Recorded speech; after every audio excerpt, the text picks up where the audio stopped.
ទុនសាយតូចនិងព្រះច័ន្ទមានពេលមួយមានទុនសាយតូចមួយរស់នៅក្នុងព្រៃស្ងប់ស្ងាត់រៀងរាល់យប់វាមើលទៅលើមេឃហើយឃើញព្រះច័ន្ទព្រិះរលោងទុនសាយតូចនិយាយថាអូព្រះច័ន្ទស្អាតណាស់ខ្ញុំចង់ទៅលេងជាមួយវាថ្ងៃមួយវាសម្រេចចិត្តលោតឡើងខ្ពស់ខ្ពស់ដើម្បីទៅឈានដល់ព្រះច័ន្ទវាលោតម្តងលោតពីរដងតែវានៅតែមិនអាចដល់បាន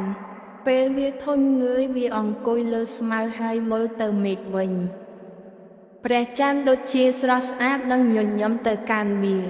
ព្រះច័ន្ទនិយាយថាទុនសាយតូចឲ្យអ្នកមិនចាំបាច់មកដល់ខ្ញុំទេខ្ញុំនៅទីនេះដើម្បីបំភ្លឺផ្លូវឲ្យអ្នករៀងរាល់យប់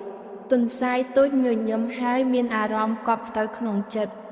វាដឹងថាទោះបីជាមិនអាចទៅដល់ព្រះច័ន្ទក៏វានៅតែមានពន្លឺសម្រាប់ជាមិត្តបន្ទាប់មកទុនសាយតូចដេកលក់យ៉ាងសុខសាន្តក្រោមពន្លឺព្រះច័ន្ទភ្លឺស្រទន់